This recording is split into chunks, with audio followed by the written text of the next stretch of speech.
Solo clacker sana yun. Umuwi yung ibon kasi may tube yun. May ano? Naka-motivate yun. Yung homozygote, dun ako bago sa pandinig ko. Ano ibig sabihin nun?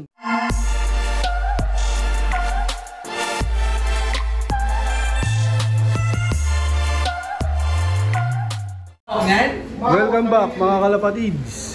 Ito nga yung dating kalapatihan ni Boss JB Sarip. Ito yung dati namin nilok-visit.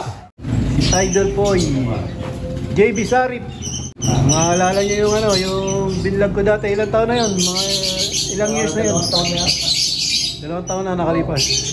So, mga kalapatids, nandito nga yung mga tropang mag-ibon. Bali magkahalo to, mag-ibon at magkakalapate. Audi, Madski, Boss Neil. Nandito nga tayo sa dating lop ni Boss Poy, JB Sarip. Ngayon ay magiging lop ulit. Hindi, mga kalapatids, nagpagawa na siya ng aviary. African, dating to, kalapatihan. Ang laki nga ng ng lop niya. Ngayon, tinanggal, tapos babalik. Bago lahat, pakilala mo ulit sila, sir. Sila Anthony Ponyo ng mga tropang Pampanga, Antonio Ponyo, saka si Eddie. Si sir. Saka si Boss Jason. Yan, mga nag-aalaga ng African.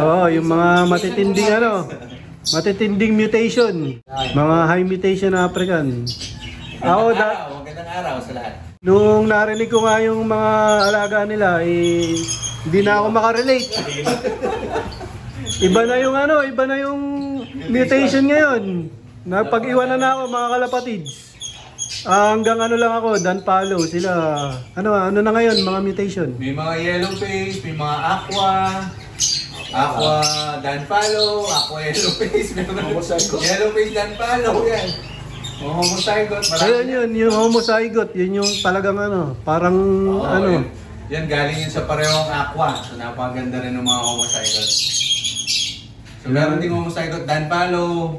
Marami. Sobrang dami ng mutation ngayon. Nalilito na ako. Dati yung opaline lang yung pinag-aralan ko na ngayon. May mga homozygote na. Ito yung idol natin. Maraming naghahanap dito kay Boss Madski. Nag-ano na rin to, African na rin. Kalapate, anong balita sa'yo? Meron pa naman sa OLR, may OLR pa, OLR kami. OLR ang nyo? May entry kami sa OLR. Hindi, kay EPR. Supreme. Kala ko tinanggal mo na talaga yung ibon o yung kalapate. Yung pinakahuling breed ko, pinasok namin doon, yung mahuli. Pinasok nyo doon? Kasi may nag-iwan dito ng mga 4 na pares pa. Pero mag-iibon pa rin ako, magkakalapati pa rin tayo. Hindi, bakit African ka muna? Muna kasi banggit niya ako, di babalik ka daw ulit. Papalipas lang. Hindi naman kumalas papalipas lang. Papalipas. Papalipas lang. Bakit? Hindi, pag dumadami yung trabaho mo, di mo na nasikaso yung ibon diba? Kailangan mo na nating tutukan yung nakatrabaho, ganyan. Kaya medyo ginibag ko muna yung pagkakalapati kasi kalapati kailangan tutok lalo na pagdating sa derby sa preno. Kailangan ng oras. Kailangan ng oras mo. Hindi mo pwedeng yasa sa lokman minsan. Ito sa pag-ibon, at least ibon pa rin naman siya. Isang beses mo lang siya patukain. Sapon, pwede mo na silipin. Nakakalibang lang. Pero magkakalapati pa rin ako. Bahala ko pa rin magpagawa, maski na ilang lang. Hindi mo nga pag 50 lang. Pwede na 50 na. Oo, 50. Kung na lang yun, starting lang yun. Siyempre, dami pa yan. Hindi, yung babalik ulit sa PHA. Sa tingin ko, baka kasi may minimum doon eh. Oo. Ayaw ko na rin mag-alaga ng marami. Kung tama lang siguro. Tamang makakarero lang. May maantay lang. Tanggal ka nila. Tanggal ka ito May abakan na. Kumbaga, wag lang maalis yung hobby, Iba pa rin yung derby kasi pag may nag-aabang ka. Iba pa rin mag-aabang. Ano yan? Iba pa rin yung yung nag-aabang ng karera, excitement, iba pa rin. Hindi, ang kagandahan naman sa Africa, nalilibang ka sa... Enjoy ka. Relax pati. Pati yung kulay nila, magaganda. Mare-relax ka sa kapag pinapanood mo kasi marami silang kulay, ganyan. Yung ano, pag-usapan natin yung ano, yung huli mong, yung pinakahuli mong karera, yung sa Tacloban, ano? Ayo, sa ERPCI. Oh, anong ano doon? Oo, Anong yung ibon namin, yung lahi yun ng ano, ng ibon ni Dennis Cross dun sa ibon ni Julsi. Solo clocker sana yun, kaso kinapos ng 15 minutes lang. Pero kung hindi ba? Umuwi yung ibon kasi may itlog yun. May ano? Naka-motivate yun. may asawa. Oo, may Ano yung lalaki, babae? Babae siya. Babae. Babae yun. May itlog. May itlog. Ah, Yun. Umuwi yun, kaso nung ano, nung huling karera nga kasi medyo busy na ako. Kahit bugawin mo, hindi na. Niload namin ng makapto. Tacloban finisher, tapos nilod yung Niload namin makanto. ng makapto. Oo. Doon sa MacArthur doon, hindi siya nakauwi. Pero yung ibang kasabay niya, kasi tabi niload namin, may umuwi MacArthur, dalawa. Pero finisher lang. Ah. Hindi, naka-MacArthur din yun, yung Tacloban mo. Naka-MacArthur din. Ah. Meron ako mga butas sa ibon noon, niload namin ng MacArthur, umuwi yung dalawa pero finisher. Okay kay Jojo, dalawa. Oo, dalawa. Yun naman may lahi nung ibon ni Iboy. Boy Martin. Oo, may lahi ng ibon. Ah. Tapos yung iba na yung isa doon, yun, kapatid nung solo Tacloban ko. Yung tika na mag-lock. Oo. Magkapatid yun, dalawa. Hindi, sa Tacloban wala nag-clock nun. Yun. Zero clocking nun, ano? Oo, zero nun. Tapos yung sa'yo, umuwi. Yung sa akin umuwi, 15 minutes short. Sayang, ano? Oo. Pero ano, magaling pa rin yun, ano? Oo. Anong ano dun? Anong ginawa mong training dun? Nakamotivate lang siya. Walang ano yun, toss-toss, walang training. Hindi, may sinasabi lang namin sa ano, sa training. Sa track. Tapos yung palagi namin tinotos, tulad nung ginagawa rin, yung patos-tos niya rin minsan, kasi hindi na kami nag-aagis sa malayo. Hindi na kami Di mo na pinagod yung sarili mo? Hindi na, oo.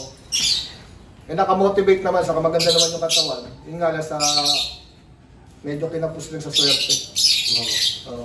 Kung nag-ano yun, kung nag-clock yun, Oo. solo winner, Tacloban, ano? Walang ibang nag-clock nun. ARPCI.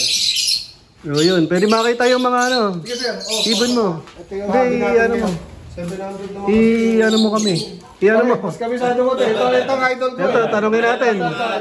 Kasi nga, nalilito na ako sa mga mutation. From Kalapate to, Yan. ano, Yan, African lovers. tutur tayo. Sasabihin yung mga mutation. So, sa mga mutation, merong ito, homozygote opaline ino, merong yellow face na pallid, merong yellow face Pallid, opaline. mukhang ano yun, ama yun ah. Merong mga aqua tayo dito, ng mga aqua opa dilute, merong mga aqua opa danpalo. Kung titindi. Oo, tapos merong mga dito yung mga aqua, puro aqua, aqua opa palesel, mga aqua na split sa danpalo, split sa yellow face, so marami na. Marami ng kombinasyon ng ng mutation. So ang pinaka-project natin is yung mapagsama-sama lahat ng mutation na yon into one bird. Yun yung pinaka-project natin iba dito. So, yan. Pero nandito na lahat yung materials na yun. Actually, meron pa eh. May kulang pa daw, boss ko eh. Kulang pa! Meron pang... Ano ba yung wala kulang? dito. Ano yan? Ano yung mutation yun? Meron pa tayong mga cinnamon. Meron Cinnamon. mga yellow pea cinnamon. Wala pa nun eh. Wala pa nun nakagawa. Meron na ba? Meron na ba? Cinnamon na pala yung yellow face. Oo, mga aqua cinnamon. Yan, meron mga... Dito wala pang yellow face o pala yung danpalo. Yan, mga pallid din. Mga yellow face o pala yung pallid. So medyo marami pa. Mag-extend pa daw to. Extend pa dito, laki Para pa. pumasya lahat yung mutation. Tapos doon yung loop, mga kalapatids, dito Yan, daw. magawa tayo dyan. Dito, yan. Sana hindi makita ng misis ko. Patay tayo. Yung Yung homozygote, doon ako bago sa pandinig ko. Ano ibig sabihin nun? Homozygote is yung mutation na galing from Aqua B1 and Aqua B2 or same Aqua mutation. Kapag pareho silang Aqua, doon na sila maglalabas ng homozygote na mutation. Homozygote, kulay yun, kulay. Kulay siya. Ito yung sample ng homozygote natin na ino. Ang kagandahan sa homozygote, kapag meron kang homozygote, lahat ng iaanak niya is aqua. Basta i-pair mo lang siya sa Blue Series or Power Blue, ayun, lahat ng ilalabas na niya puro aqua. Yun yung advantage niya. Parang dati, sa Power Blue, ay may tinatawag tayong throwback Parblo noon. Oo. Di ba na puro Parblo yung nilalabas? Ngayon naman, sa Aqua, homozygote ang tawag sa kanila. Yan. Sa Aqua, homozygote. Yes, homozygote ang tawag.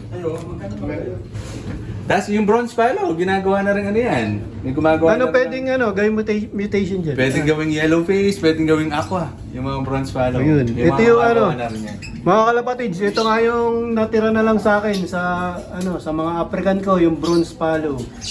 Dinala ko na dito para maparami ni Boss Poy. Kasi nga, hindi ko na makasikaso din. Soon, yellow face yung ipaparas mo dyan. Oo. No? Tama, di ba sa normal, tama-tama yan. Yes, tama-tama yan. Para makuha yung karga ng bronze palo. Mag-split bronze palo na sila. No? Mahaba-habang proseso pero rewarding naman yan sigurado pag napalabas. Tingin ko, hindi makakatis ng mahabang proseso. Mag-ano to, advance na yung visual na agad, yung finish na. Hindi. Finish product na. Para may excitement, di ba? Yan. Balik natin. Ito pinakaunang Yan ang pinakuna ko yung lagaan. Ganda. Crimson. Bakit napunta sa African? Kita ko yung kaibigan ko, nag-alb si Jason. Yan, Ito, nagkakalapati din. Yan. Dati nga, sa kanya. nag-log visit sa akin yan. Shoutout sa lahat ng mga mag-iibon sa Pampanga. Mga bird lovers members din sa group natin sa Facebook. Thank you. Shoutout sa mga tropa nating mag-iibon dyan sa Batangas, sa mga mababait naman mag-iibon. Sa taga Pampanga. Shoutout sa inyo. Shoutout sa asawa ko. Sa anak ko. Banggitin mo ang pangalan. Lani Mendoza. Sa Rian Jinin. Ikaw, Boss Madski. Jojit, shoutout sa pusa. Shoutout sa pusa ako, sana gumaling na. Ba't may sakit ba? Mahal magpagamot ng ngayon. Balik na lang. Doc Neil, sagutin mo tawag ko. Doc Leon. Doc Leon. Lasana. Boss Saudi, shoutout. Shoutout sa mga magkakalapati, huwag kayo mag-iibon. Taga-taga lang. Nilboy. Shoutout sa mga kasama ko tumatakbo ngayon, mga runner. Mga si Bukol, Jemsy. Mga kasama ko yan. Shoutout sa inyo. Yun. Boss Poy. Shoutout sa mga tropa natin, kay Dennis, kay Jojit, kay Ex Machina, sino pa ba? At syempre, doon sa mga dati natin naging kaibigan sa magkakalapate, mag-iibon ulit ako. Yun. Shoutout sa inyo lahat. Babay. Ang ganda nga naman niya. Mag-usap na kami. Pati ang ganda ng pwesto niyo dito, mga kalapatid. Sa May bubong na, mas masarap ang gabang. doon. Doon daw ipapwesto yung kalapate.